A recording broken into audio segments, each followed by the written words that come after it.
And we're about to get started. MSU versus Iowa. Big Ten women's basketball. And coming down with the tip is Kara Consuegra. Sue, what I was saying a moment ago in our pregame, talking about Amy Herrig and the high school all-stars. That's when the senior center for Iowa was playing with all those freshmen. They are now juniors on this team, and that's just a world of difference to have a team loaded with juniors rather than a team loaded with freshmen. Wasn't that the previous year? Wasn't Amy Herrig part of the Big Ten championship team? And then to move to a team with a lot of freshmen. Yeah, that's correct. As a junior, you got it. Had to be a tough time for her. Iowa winning the Big Ten title, and Herrig was a junior. Well, I tell you, she was a wide body. Yes, she was, and very effective as a senior. But of course, their team did not win very many games. Collier down low with Randy Peterson, and Collier's going to draw the first foul of the game. And that's a tough call because Michigan State did a nice job defensively, kept them under control. 3 seconds left on the shot clock. And you see here on the move there by Peterson, looks like Jen Collier might have just got her with a little hip check there. She was guarding her closely, though, doing the best to box her out. Peterson at the line for Iowa gets the first point of the game. She's just barely above 50% from the free throw line, and she makes them both. So Iowa with a 2-0 lead as MSU gets the ball for the first time. Just underway at the Breslin Center. It is 2-0 Iowa. Michigan State desperately needs someone to step up and score. Minna Reese trying to set somebody up, and Abby Salshett or Christy Funk, somebody's got to knock down open shots here tonight. Oh, nice return by Julie. Bagel right to the ring. She has such great presence on the court. I'd like to have her peripheral vision checked. And very quickly, Peterson answers for Iowa. 4-2 Hawkeyes. And that's what we discussed in transition. Iowa likes to get that rebound and go. Try and find open shooters underneath. That time, Michigan State, no communication in their transition.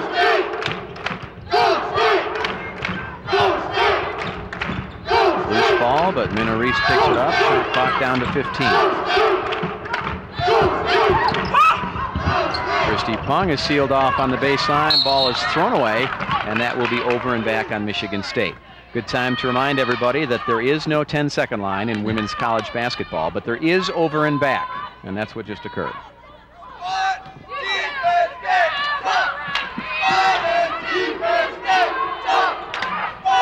All alone Peterson from the baseline. She's their point production so far for Iowa. 6 points, all Peterson. And she was just left all alone underneath. It looked like nobody was covering her, so she just had a freebie underneath. Pagel loses the ball, comes back up with it. Spartans will reset with 15 on the clock.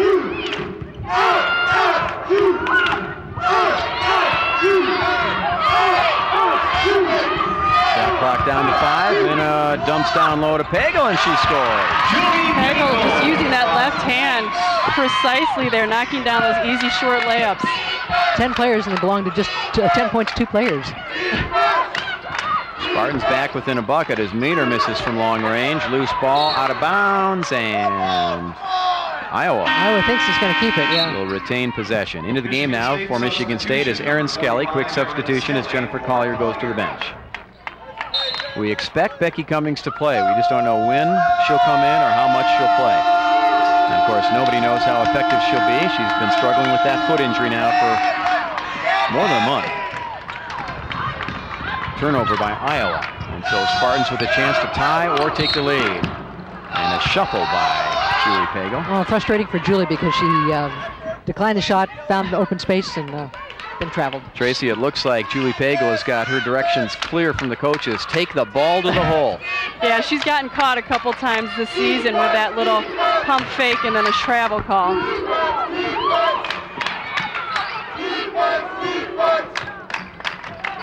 Lillis with the turnaround. And that's what Michigan State cannot afford to do, is give Iowa second chance opportunities. As soon as they miss a shot, Michigan State has got to secure that rebound.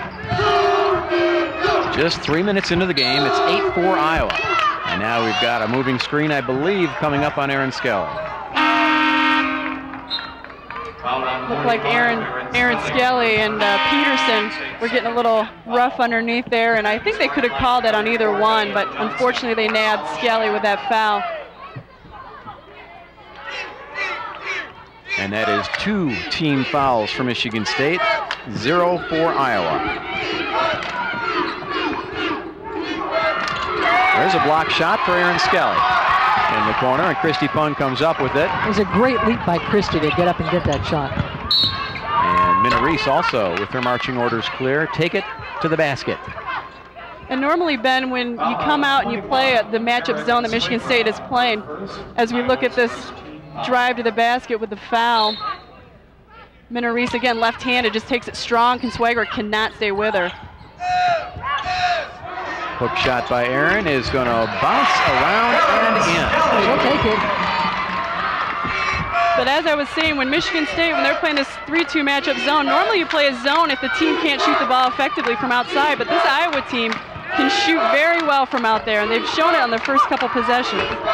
Meter missing, but Peterson gets the board and the putback. Hawkeyes back up by 4.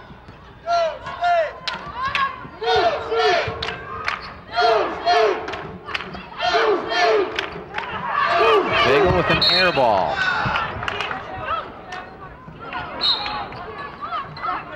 Julie determined to make something happen, and she forced it as a consequence. But she's a gamer. She's in there. Yeah. She's working to keep something going. Now they're saying, I think, that the ball was tipped, although I did not see it tipped. Yeah. But that call goes Michigan State's way.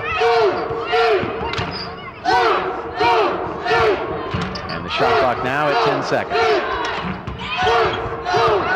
Open lane for Minna Reese, a little short. Rebound down to Consuegra. Meter against Pung, off the glass and in.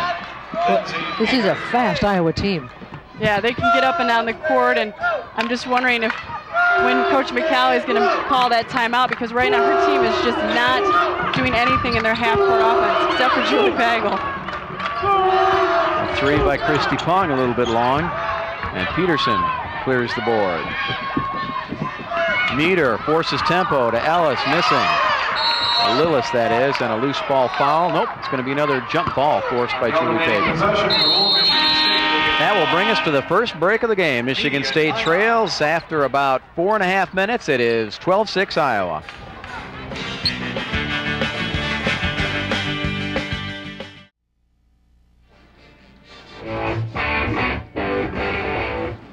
We are back at the Breslin Center for MSU women's basketball. Iowa has jumped out to a 12-6 lead over Michigan State. And I think, Ben, for Michigan State, this is a must-win here at this point in their season. They just have been on this losing streak. Their confidence level is low. Their spirits are not as high as they were, in the beginning of the season. So for them to be playing here at home against Iowa, they need to get this win in order to propel them to the next level. I think it's a good observation. 5 losses in a row has really affected them. And you can almost see it in their body language, even coming out on the court before the game. They're just not as fired up maybe as they used to be when they notched a couple wins early. I don't get a sense of a spark.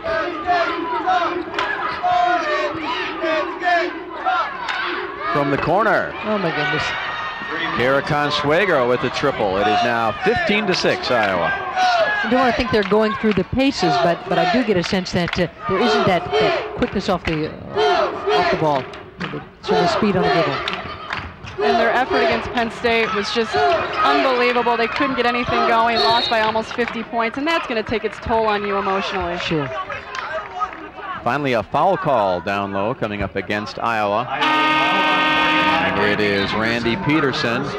Only her first and only the second team foul against the Hawkeyes.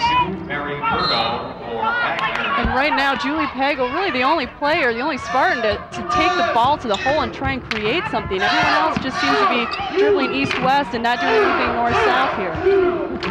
Good directions.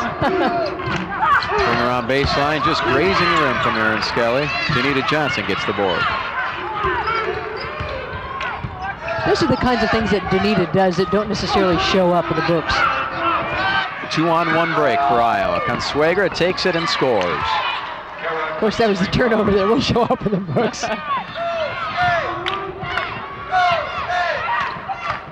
Spartan down by 11.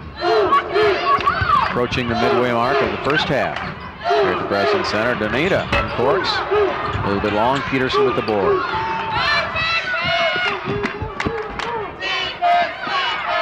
Mary Burdo into the game for Iowa. She misses from 3-point range. Peterson clears, now Lillis. A little bit long, and Peterson fouled on the way back up. Pagel right now just disgusted with her rebounding effort. She can't get her hands on the ball, and for Michigan State, that's one area that they got to keep Peterson off the glass. That's how Iowa's getting a lot of their second chance opportunities. Foul on Minna Reese, and we've got a 30-second timeout now called by Michigan State. It's going to be a full timeout. Our score is Iowa 17, Michigan State 6. We'll be back in a moment with MSU women's basketball.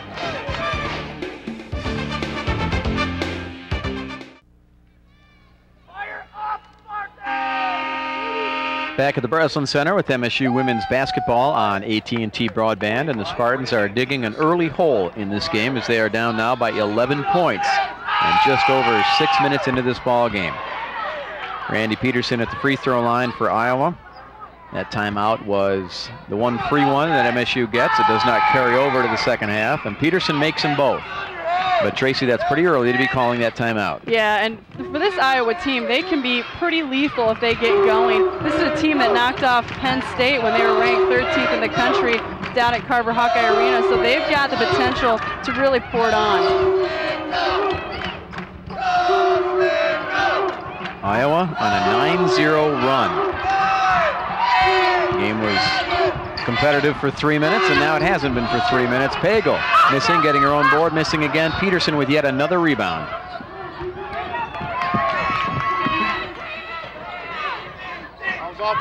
Randy Peterson with 7 rebounds already in this ballgame. And there's a turnover by the Hawks, and a loose ball right back to him, and again it's loose. I don't know if you count that as 3 turnovers, but there was a pinball for a while. Skelly a little strong, and Consuegra trying to save it, but she was stepping on the end line. And that was close to maybe almost a foul on Abby Salcher. It looked like she gave her a little nudge, kind of helped her trip over that line on the baseline. Into the game for Michigan State now is the senior from Walled Lake Central, Becky Cummings, who comes in for Aaron Skelly. And also into the game for Iowa, Jerica Watson. I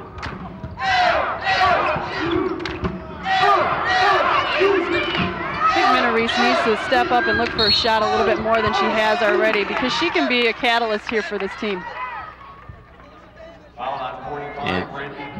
Oh, yeah. And just as soon as Becky Cummings gets into the game, they foul her. That's a good sign for Michigan State. Team foul number 3 on Iowa. And another substitution for Iowa. Beatrice Bullock will come in. Look for her to shadow Becky Cummings now. And that's just exactly what she's doing. Inside to Cummings. She's doubled, and she's in trouble. And they are going to call who? Somebody. Looks like Michigan State. Was it 3 seconds they're going to call Becky Cummings in the lane. She just didn't have anybody to throw the ball to, so unfortunately she got caught there. Good point, Tracy. Lane violation against MSU. Spartans trailing by 13. From the corner, Consuegra. Bullock with the board, turn around, put back, nowhere near. Salscheider clears.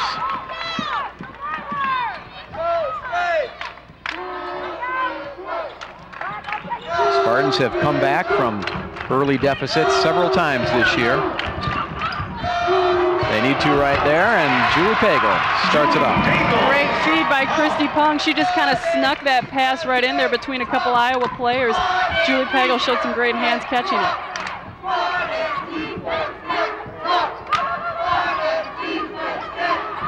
Three-pointer by Birdo. Birdo can knock it down from just about anywhere. You kind of have to get in her face. Even when she's at half court, she can take the shot anywhere. Hawkeyes lead the Big Ten in three-point efficiency. Pagel taking Jerica Watson to the basket, and she will go to the free throw line. Foul is on number 5, Jerica Watson, her first, and the 4th team foul on Iowa. Number 3, Julie Pagel will shoot 2. Yeah, she's very good. She's got a sweet stroke from outside. Pagel hitting 65% of her free throws this year. Hawkeye substitution, number 12, Leah Magner. Kara Consuegra steps out. Leah Magner comes back in. Iowa, I believe, will use generally a 6-player rotation. Yeah, they're not real deep. They go to 6 people. They go to 6 people, and that's about it. And that takes us to another timeout. It is 22-10, Iowa leading Michigan State.